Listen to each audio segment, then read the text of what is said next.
साथियों, आज का मेरा क्वेश्चन है कि 12 साल हो गए मुझे ज्ञान सुनते हुए और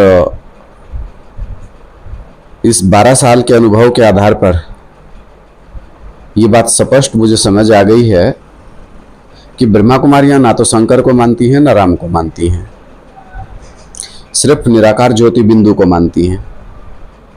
लेकिन मैं उन सनातन धर्म प्रेमियों को, हम भारतवासी हैं, भारत में सनातन धर्म को माना जाता है और मूर्तियों की पूजा होती है, और साकार प्रेमी हैं हम। यहाँ राम कृष्ण हनुमान गणेश सब की पूजा करते हैं, यानी कि देवी देवताओं को भी मानते हैं और परमपिता परमात्मा के प्रैक्टिकल स्वरूप शिवलिंग की भी पूजा करती हैं।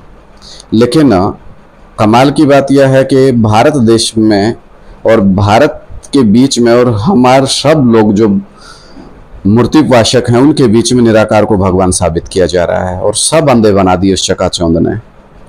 क्या शिवलिंग को सनातन धर्म वाले नहीं जानते?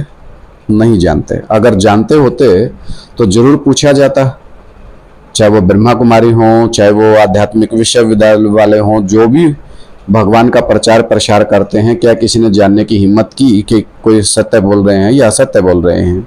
बल्कि विदेशियों का चकाचौंध का जीवन जैसे आज हमारे ऊपर प्रभावित है हम सब उससे, कि विदेशियों का पहनावा, उन्हीं का खाना, उन्हीं का कल्चर हमने धारण कर लिया, तो उसी भाव में बह करके भी हमने सत्यवचन महाराज करके और इस बात को स्वीकार कर लिया कि जो वो कह रहे हैं कि बस अच्छे कपड़े डालते हैं, बहुत अच्छा बड़े बड़े महल अटारी बना दिए हैं। बड़े बड़े महल अटारियों के बीच तो भगवान आते ही नहीं।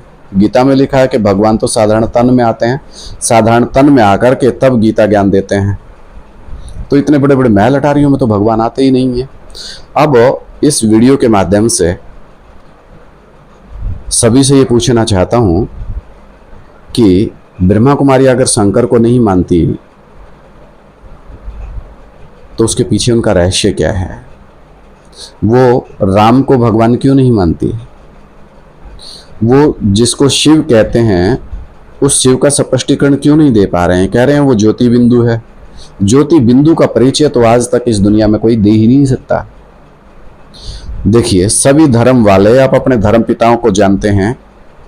सूर्यवंश और चंद्रवंश के दो ही संस्थापक हैं। एक सूर्यवंश का संस्थापक राम और चंद्रवंश का संस्थापक कृष्ण। लेकिन ये दोनों बाप बेटे हैं, भाई भाई हैं। राम लक्ष्मण हैं, कृष्ण बलराम हैं। इनकी जोड़ी को कोई खिला नहीं सकता, और सारा इस दुनिया का चक्कर इनके चारों तरफ घूमता रहता है। और जितने भी अवतार दुनिया में दिखाए गए वो सारे मनुष्य रूप में दिखाए क्या? नहीं। जैन धर्म में 24 अवतार तीर्थंकर कहते हैं, किसी में 12 अवतार बोलते हैं। तो भगवान मनुष्य रूप में तो राम और कृष्ण को ही दिखाया गया ना। भगवान एक होता है कि दो होते हैं? भगवान एक होता है और वो है श्री राम, उसी को शिव कहते हैं। कृष्ण उसका बच्चा है। अब राम को ही महादेव भी कहते हैं। महादेव का बच्चा कहें तो उसी को गणेश कहते हैं, जिसको कृष्ण कह देते हो। वसुदेव का पुत्र कृष्ण, महादेव का पुत्र गणेश, बात एक ही है। अगर हम शिव शंकर को पकड़ लेते हैं तो गणेश की कथा चालू हो जाएगी। अगर उस शिवलिंग को राम के रूप में समझ लें तो लवकुश की कथा शुरू हो जाएगी। अगर वसुदेव के रूप में जान लें तो कृष्ण की कथा शुरू हो जाएगी। प्रैक्टिकल में बात तो एक ही है, लेकिन कथाकारों ने वो अपने ढंग से उस चीज की व्याख्या करती। तो इस क्वेश्चन के माध्यम से ब्रह्मा कुमारी ये क्लियर करें कि वो शंकर को क्यों नहीं मानती हैं, महादेव को क्यों नहीं मानती हैं। 12 साल के अनुभव के बाद आज आपसे बात पूछ रहा हूँ। आपने दुनिया को इतना कुछ तामझाम दिखाया, भगवान आया भगवान आया, भगवान का प्रैक्टिकल स्वरूप तो आज तक दिखाई नहीं दिया। ज्योति बिंदु किसी को दिखाई देती है? ज्योति बिंदु को विदेशी भी धर्म मानते हैं, जो अपने पैगंबर को मानते हैं, धर्म पिताओं को मानते हैं, लेकिन धर्म पिताओं का भी जो पिता है उसको नहीं जानते। वही गलती हम सारी दुनिया से करवा रहे हैं। तो इस गलती का